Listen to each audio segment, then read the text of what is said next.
Hello అండి, welcome to Manodaya's YouTube channel.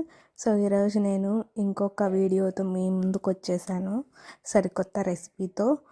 అదేంటి అంటే పుదీనా చట్నీ అండి. చాలా ప్రోటీన్ఫుల్ పుదీనా చట్నీ ఈజీగా టేస్టీగా ఎలా ప్రిపేర్ చేసుకోవాలో చూపిస్తాను ఈ వీడియోలో మీకు. ఇంకెందుకండి లేటు, ప్రాసెస్లోకి వెళ్ళిపోదామా. పుదీనా చట్నీకి కావాల్సిన పదార్థాలు చూద్దాం. ఇక్కడ కొద్దిగా ఉప్పు, జీలకర్ర తీసుకున్నాను, చింతపండు కొంచెం తీసుకున్నాను, పల్లీలు కొన్ని, అండ్ వెల్లుల్లి ఒక 5-6 తీసుకున్నాను, పుదీనా 1 కప్పు తీసుకున్నాను, అండ్ మిర్చి కొన్ని తీసుకున్నాను, అండ్ టమాటో కూడా ఒక 3 చిన్న సైజు టమాటాలు తీసుకున్నానండి. ఇక్కడ ముందుగానే మీరు నీట్గా పుదీనాని కడిగి పెట్టేసుకోండి. ఇప్పుడు స్టవ్ మీద నేను ప్యాన్ పెట్టుకొని పల్లీలు వేసుకున్నానండి. పల్లీలు ఇలా వేయించుకొని ఒక ప్లేట్లోకి తీసేసుకోండి.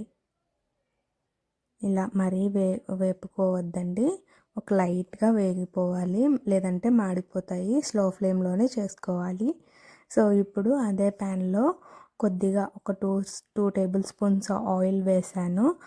ఇప్పుడు మనము మిర్చిని యాడ్ చేసుకుందాము. మిర్చి కూడా ఇలాగా నీట్గా వేగిపోవాలి, ఇక్కడ వీడియోలో చూపించిన విధంగా. సో నా వేగిపోయిన మిర్చిని కూడా మనం ఒక సపరేట్ ప్లేట్లో తీసేసుకుందాము. ఇప్పుడు అదే ప్యాన్లో ఆయిల్ ఆల్రెడీ ఉంది కదా మనకి. సో ఇప్పుడు మనము పుదీనాని ఇలాగా కడిగి పెట్టుకున్న పుదీనాని వేసుకొని వేయించుకుందాం. ఇందులోని వాటర్ అంతా అబ్జర్వ్ అయిపోవాలి, పుదీనా ఆకు ఇలా మెత్తగా అయిపోవాలండి. అండ్ మనం వేగేటప్పుడు ఇందులో నుంచి వాటర్ అనేది ఎక్స్ట్రాక్ట్ అవుతుంది, ఆ వాటర్ అంతా ఇమిరిపోయేలాగా వేయించుకోండి. సో అలా వేయించుకున్న తర్వాత పుదీనాని సపరేట్ ఇంకొక ప్లేట్లోకి తీసి పెట్టుకుంటున్నాను. ఇప్పుడు కొద్దిగా ప్యాన్లోకి ఆయిల్ యాడ్ చేసుకుంటున్నానండి. ఆయిల్ కొద్దిగా వేడయిన తర్వాత మనం ఏవైతే కట్ చేసి పెట్టుకున్నామో టమాటోస్, వాటిని కూడా నీట్గా ఇలాగా తోలు కొద్దిగా సపరేట్ అయ్యేలాగా వేయించుకొని పక్కకి ఒక ప్లేట్లోకి సపరేట్గా తీసేసుకోండి. సో ఇలా నీట్గా వేగిపోవాలన్నమాట. సో ఇప్పుడు మనం పల్లీలు వేయించి పెట్టుకున్నాం కదా, వాటికి పొట్టు తీసుకొని ఇలా చూపించిన విధంగా తీసుకోండి. అండ్ కొద్దిగా చింతపండులో కూడా వాటర్ వేసుకొని నానబెట్టుకోండి. ఇప్పుడు నేను పల్లీలు మిక్సీ జార్లోకి యాడ్ చేసి ఇలా పౌడర్ లాగా చేసుకోవాలండి. మరీ ఫైన్ పౌడర్ చేసుకోకండి, ఇలా బరకగానే ఉండాలి. ఇప్పుడు తర్వాత నేను మిర్చి యాడ్ చేస్తున్నాను, అండ్ వెల్లుల్లి కూడా కొద్దిగా వేసుకుంటున్నాను. అందులోకే జీలకర్ర, ఉప్పు కూడా యాడ్ చేసుకుంటున్నానండి. ఇలా యాడ్ చేసుకున్న తర్వాత మిక్సీ పట్టేసుకోండి. మిక్సీ పట్టుకుంటే ఇలాగ వీడియోలో చూపించిన విధంగా మీకు వచ్చేస్తుంది పేస్ట్. సో మరి ఫైన్ పేస్ట్ చేసుకోవద్దండి, ఇలా బరకగా ఉండాలి.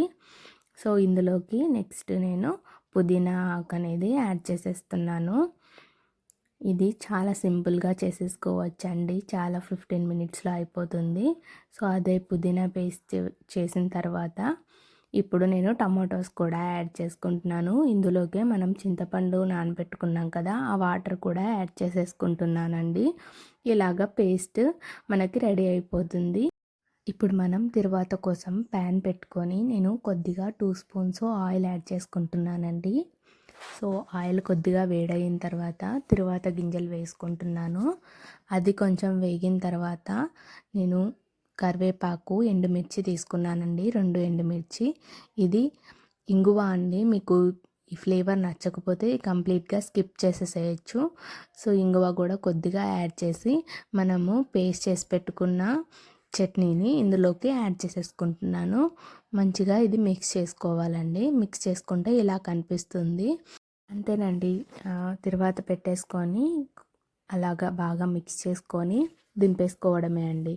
అంతే, మనకి పుదీనా చట్నీ చాలా ప్రోటీన్ఫుల్ పుదీనా చట్నీ అని చెప్పొచ్చు, నాట్ ఓన్లీ పుదీనా చట్నీ.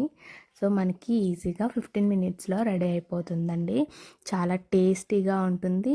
అండ్ పుదీనా కూడా మనం ఏదైనా తిరువాతలో కానీ బిర్యానీలో కానీ వచ్చినా కూడా పక్కకు తీసేస్తారు కదా, ఇలా చేస్తే పుదీనా చట్నీ మొత్తం అన్నంలో కలిపేసుకొని తినేస్తారండి. ఇది చపాతీలోకైనా అన్నంలోకైనా చాలా బాగుంటుంది. అందుకే రండి, మీరు కూడా ఖచ్చితంగా ట్రై చేసి నాకు కమెంట్స్లో షేర్ చేయండి ఈ పుదీనా చట్నీ ఎలా వచ్చింది అని చెప్పి. ఇలాంటి మోర్ ఇంట్రెస్టింగ్ రెసిపీస్ కోసం మన ఛానల్ని సబ్స్క్రైబ్ చేసుకోవడం మాత్రం మర్చిపోకండి. మీ ఫ్రెండ్స్ అండ్ ఫ్యామిలీతో కూడా షేర్ చేయండి పుదీనా చట్నీ ఇలా చేసుకోండి అని చెప్పి. And thanks for watching.